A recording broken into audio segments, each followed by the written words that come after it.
A pickup truck pulls in. The driver pauses, staring at the number, $8.50. Just 4 years ago, Americans were furious when gas crossed $5. Now, $8 feels like the new normal. Families are cutting road trips. Truckers are calculating whether deliveries are even profitable. And across the country, a quiet question is spreading. What happened to the American economy? Because something bigger than gas prices just broke. Something that held the global financial system together for half a century. To understand today's crisis, we have to go back to 1974. America had just survived the oil shock of the early 1970s. Inflation was exploding. Confidence in the U.S. dollar was collapsing after the end of the gold standard. Washington needed a new system to keep the dollar at the center of the global economy. So behind closed doors, the United States made a quiet deal with Saudi Arabia, a deal that would reshape the world. The agreement was simple. Saudi Arabia would sell its oil only in U.S. dollars, and in return, the United States would provide military protection and security guarantees to the Saudi kingdom. This system became known as the petrodollar, and it changed everything. Because if every country needed oil, then every country needed dollars. For 50 years, this arrangement quietly powered American dominance. It kept the dollar strong, it financed U.S. debt, it helped Americans enjoy cheaper imports, lower interest rates, and a standard of living the world envied. But every empire runs on deals. And in 2024, the most important deal in modern economic history quietly expired. Saudi Arabia chose not to renew the agreement. Instead, the kingdom started exploring something new. New partners, new currencies, and a new financial system rising in the East. The deal that kept America rich for 50 years just ended.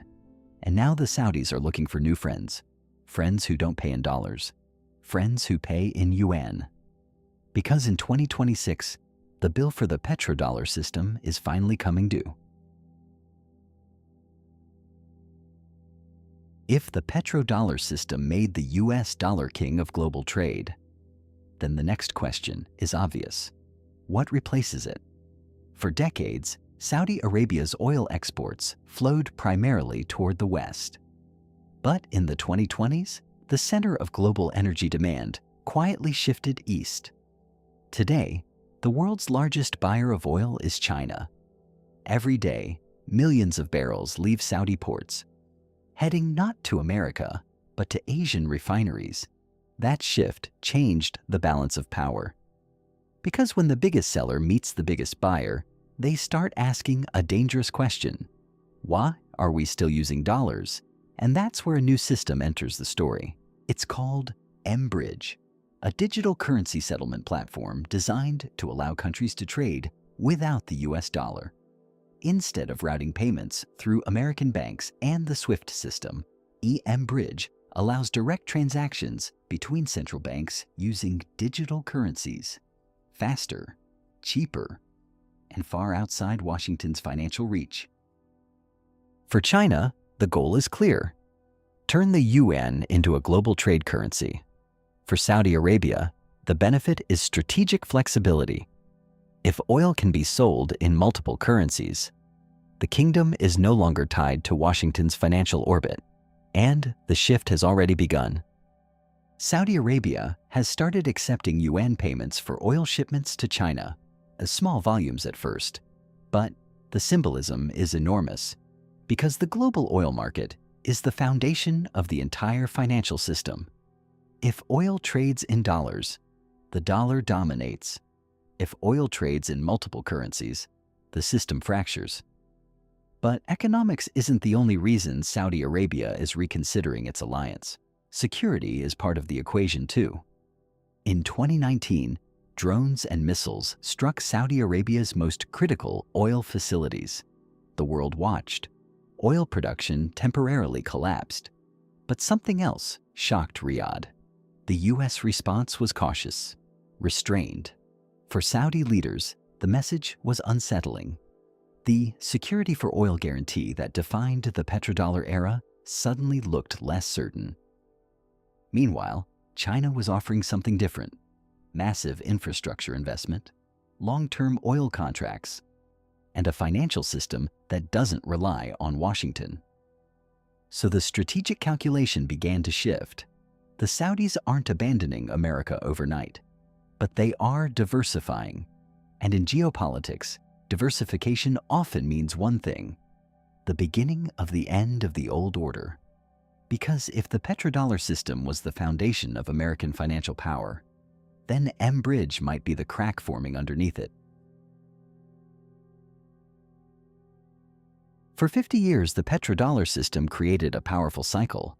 Countries around the world needed oil.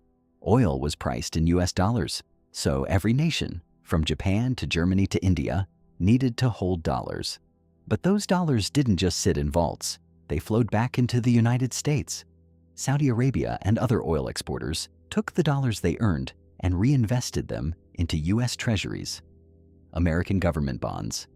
This process was called Petrodollar Recycling, and it quietly financed the American lifestyle. Because when global demand for US debt is strong, interest rates stay low, borrowing stays cheap, and Washington can run massive deficits without immediate consequences. But what happens when that system breaks? When oil exporters stop needing dollars, they stop accumulating them. And if they stop accumulating dollars, they stop buying US bonds. That's when the pressure begins. If fewer foreign buyers purchase American debt, the US government must offer higher interest rates to attract investors. Higher rates ripple through the entire economy. Mortgage rates climb. Credit card interest surges. Car loans become painfully expensive. The average American household suddenly feels the shift. A mortgage that was once 3% becomes 7% or even 9%. Monthly payments explode. Housing affordability collapses. But the impact doesn't stop there. Because when the dollar loses global demand, its value begins to weaken. And that triggers something economists call imported inflation.